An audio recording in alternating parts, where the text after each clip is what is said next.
સ્વામિનારાયણ હરે શ્રીહરિ 5 વર્ષ સુધી ત્યાં નાયા છે. માંડવધારના આરામાં સહસ્ર ધરો છે, લગભગ થોડોક આગળ છે. અને માંડવધારના હરિભક્તો ત્યાં આવતા અને તેને શ્રીજી મહારાજ વાતો પણ કરતા. નાતા નાતા કલાકો કાઢી નાખ્યો નદીમાં ને નદીમાં. કેટલાક તો ભક્તજનો ફૂલના હાર લઈ આવે, મહારાજને ત્યાં પહેરાવે. બ્રાહ્મણ ભક્તો હોય એ મહારાજને કંકુનો ચાંદલો કરે. એ બ્રાહ્મણને અધિકારો ચાંદલો કરવાનો. અને એ ધરાનું નામ નારાયણ ઘાટ સૌ કહેતા, નારાયણ ઘાટ. અને ગઢડા ગામથી થોડુંક દૂર હોવાથી મહારાજને એ સ્થાન બહુ ગમતું. શું કામ ગમતું? ગામની બાજુમાં હોય તો માણસોની અવર જવર હોય.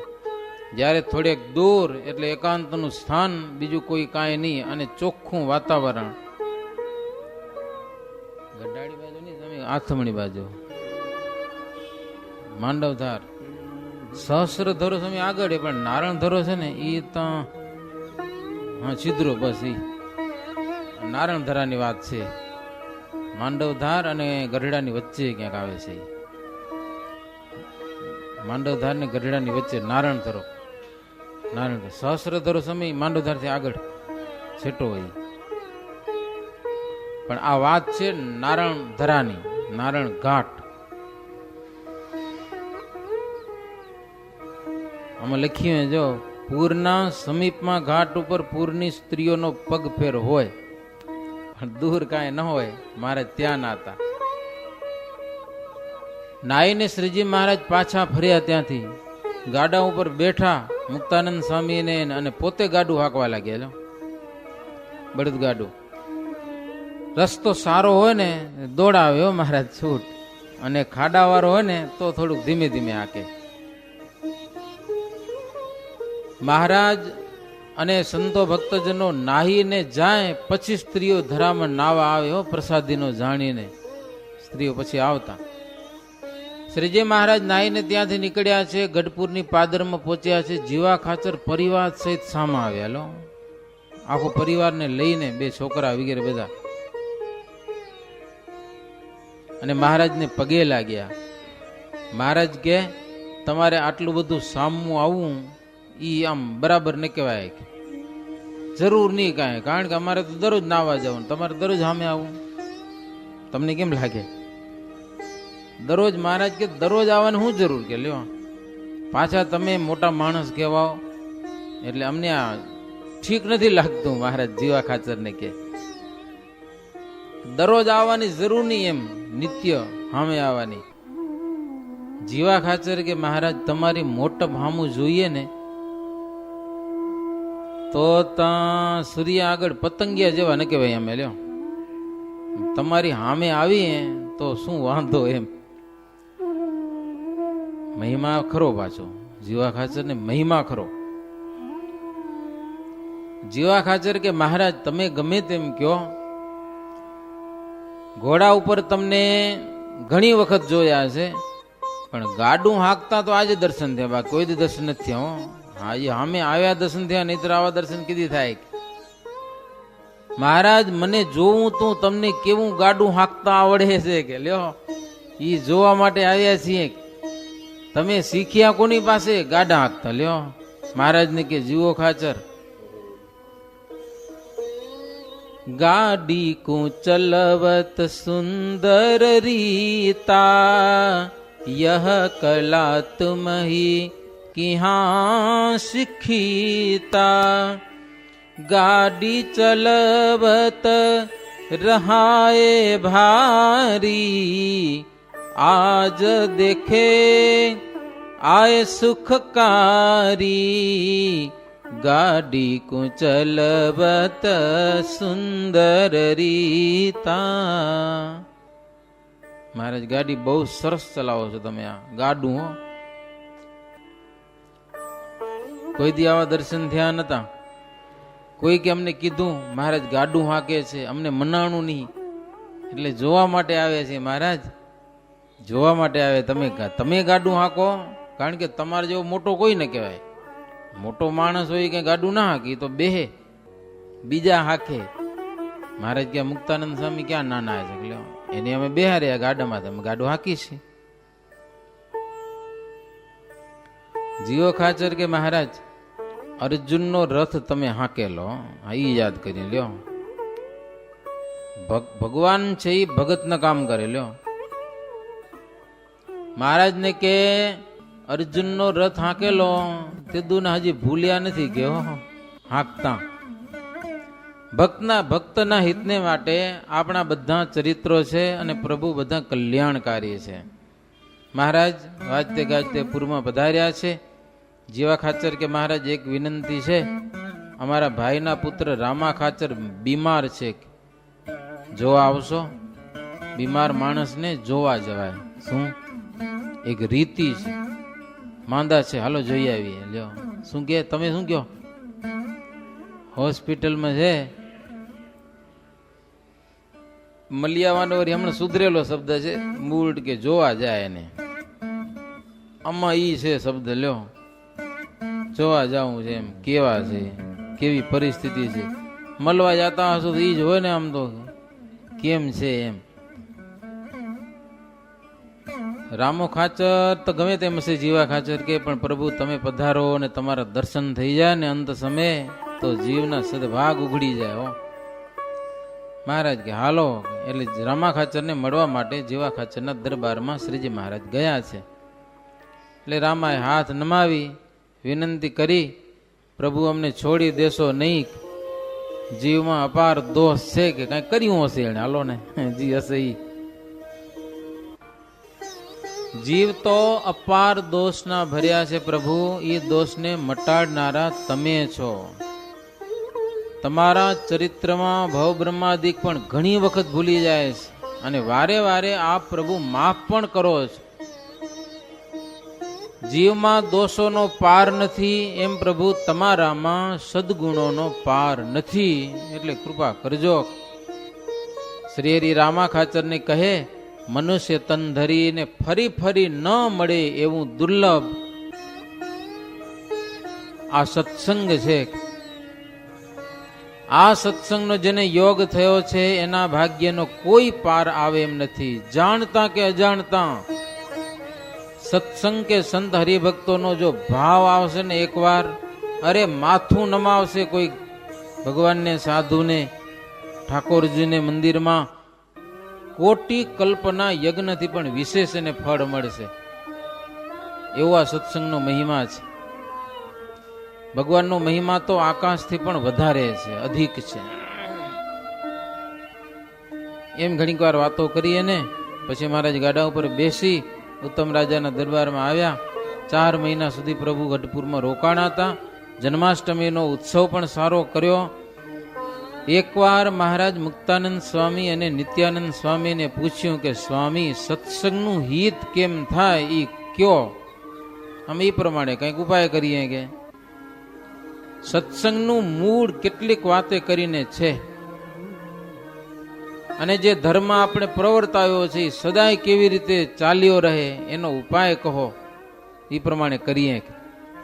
ત્યારે બંને સંતો હાથ જોડ્યા મહારાજને. મહારાજ, ધર્મ વંશ વિના અધર્મ વંશને કોઈ દબાવી શકે નહીં. એટલે અધર્મ વંશને દબાવવા માટે ધર્મ વંશની જરૂર ખરી, એટલું અમે જાણીએ છીએ. એટલે પ્રભુ, આ તમારી ગાદીના અધિકારી ધર્મ વંશી જ નહીં પણ ધર્મ વાળા હોવા જોઈએ. શું? ધર્મવંશી ખરા પણ ધર્મ વાળા હોવા જોઈએ, અધર્મી નહીં.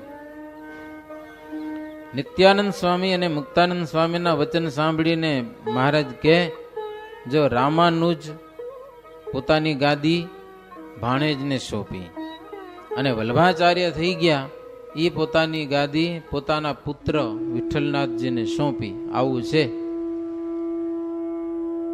પણ મુખ્ય વાત એટલી છે કે ધર્મવાળા હોવા જોઈએ. ભગવાનની મરજી લોપે ત્યારે એમાં ભગવાનનો નિવાસ રહેતો નથી. ભગવાનની મરજી એ પોતાનું જીવન જે બનાવે ને એ સાચા આચાર્ય. ભગવાનની મરજી એ પોતાનું જીવન. જેટલા નારીથી ડરીને ચાલે એટલા ભગવાન તેની સમીપે રહે છે. લ્યો,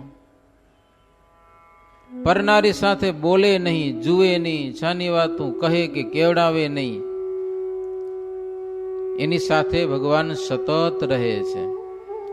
આચાર્ય થઈને કોઈ પણ રીતે પરનારીનો સંબંધ રાખે તો ગર્દભ, વાનર અને વૃષભમાં ખપે છે. એની ગણતરી હારે એની ગણતરી થાય છે. કામી ગુરુની તથા તેને વિશે પૂજ્ય બુદ્ધિ રાખીને તેની સેવા કરનારા શિષ્યોની પણ આલોક અને પરલોકમાં બંને જગ્યાએ દુર્ગતિ થાય છે. કોની? કામી ગુરુની સેવા કરે છે. પરનારી લંપટ એવા ગુરુની સેવા કરે ને એવા ગુરુના શિષ્ય થાય તો આ લોકમાં ખતરો છે ને પરલોકમાં પણ એને નુકસાન છે, દુઃખ છે.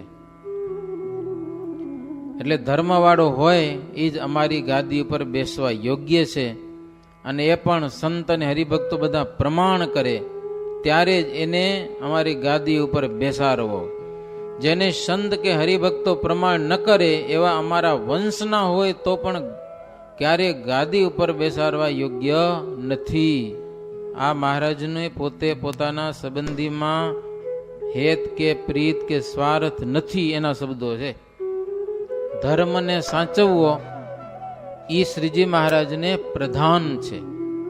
અમારા પરિવારનો જ માણસ હોવો જોઈએ એવું મહારાજ કહેતા નથી.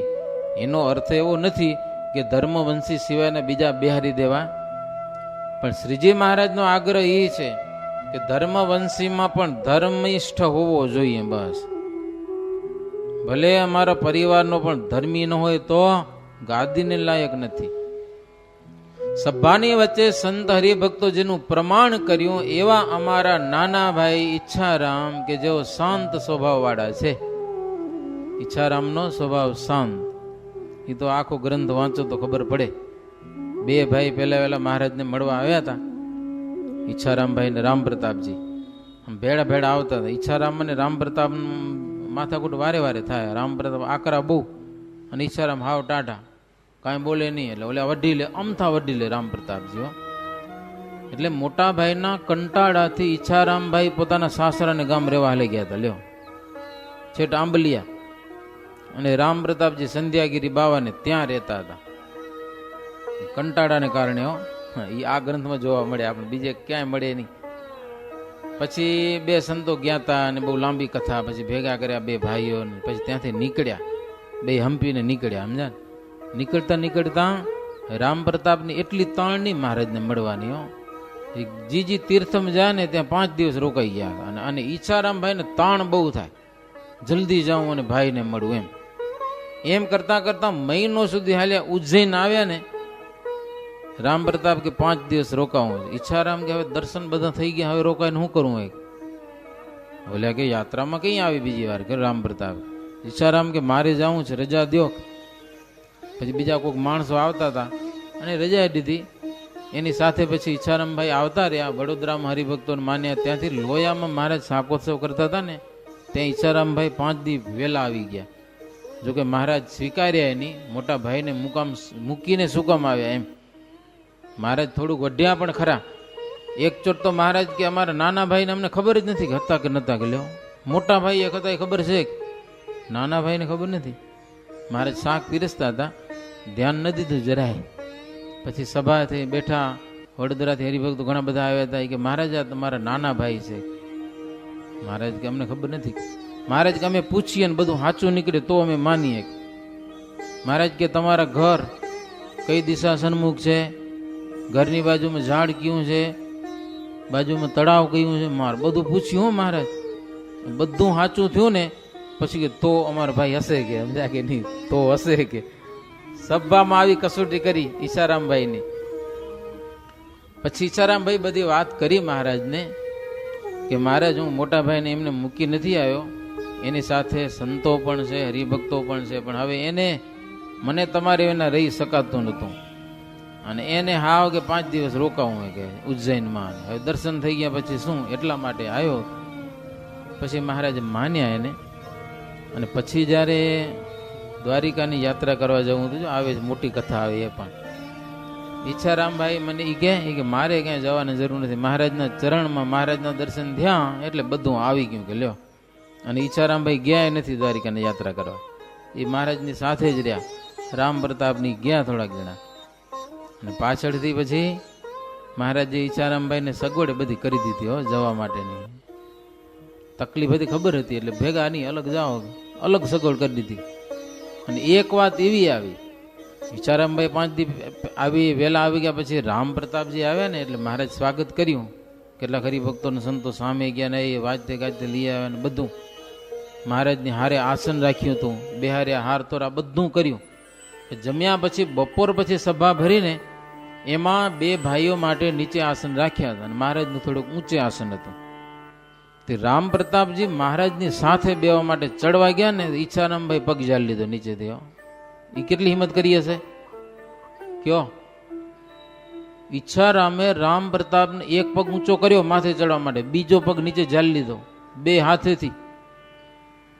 હવે રામ પ્રતાપ શું કરે કે ખબર? ઈચ્છારામભાઈ કે ભલે આપણા ભાઈ પણ ભગવાન છે, ભગવાનની હારે ના બે, અહીંયા બેહો નીચે ગયેલો એ બેહાર્યા. પછી રામ પ્રતાપ કીધું વાત સાચી છે, ઘણી વાર જોઈએ ચમત્કાર પણ ભૂલાઈ જાય બધું કે છેનામાના બહી રહ્યા. પછી રામ પ્રતાપજી કે માથાકૂટ કરી નહીં. એટલે ઈચ્છારામભાઈને જબરો પ્રેમ મહારાજને વિશે. તો ઈચ્છારામભાઈના પુત્ર સીતારામજી, મહારાજ કે અમે એને સંત અને હરિભગતના હિતને માટે અમારી ગાદીએ બેસાડ્યા છે. આગળ એક કથા આવી ગઈ કે મહારાજ સીતારામને એકચોટ ગાદી ઉપર બેસાડ્યા, બહુ નાના હતા પોતે. મહારાજ કે અમારી ગાદીએ બેસાડ્યા છે પણ બાળક બુદ્ધિ હોવાથી પોતાની મોટાઈ એને કઈ ગમ નથી, સમજા કે નહીં? પણ શુભ આચરણ અને ગુણો ઘણા બધા છે સીતારામમાં. મહારાજની છોકરો બહુ ગમી ગયો એટલે એને એકવાર ગાદી ઉપર બેહારી દીધા. ને આવી લીડા મહારાજ એકવાર કરેલી ખરી. પછી સમય જતા જરૂર પડી હશે 2 વિભાગ કરવાની એક ગાદીમાં હતી, એટલે પછી અયોધ્યા પ્રસાદને રઘુવીરને મહારાજ વડતાલમાં બેસાડ્યા અને એ પરિવાર ગાદી હાલી જ. મહારાજ તો અનેક વાર અનેક લીડાઓ કરેલી હોય. મહારાજ કે ધનનો મદ જેને ચઢે નહીં ઈ અમારી ગાદીને યોગ્ય ગણાય. ગાદી ઉપર બેસે, પૈસા ઘણા આવી જાય અને જો ધનનો ગર્વ ચડી જાય ને તો તેને બહુ તકલીફ. અમારા વચનને ઉલ્લંઘે તેને અમારી ગાદીનો માનવો જ નહીં, કે લ્યો આચાર્ય જ ન માનવો. આવી અમારી આજ્ઞા છે. વચનથી બહાર વર્તે તેનામાં દૈવત રહે નહીં એવી સમજણવાળા અમારા વંશના હોય તે ગાદીને યોગ્ય ગણાય.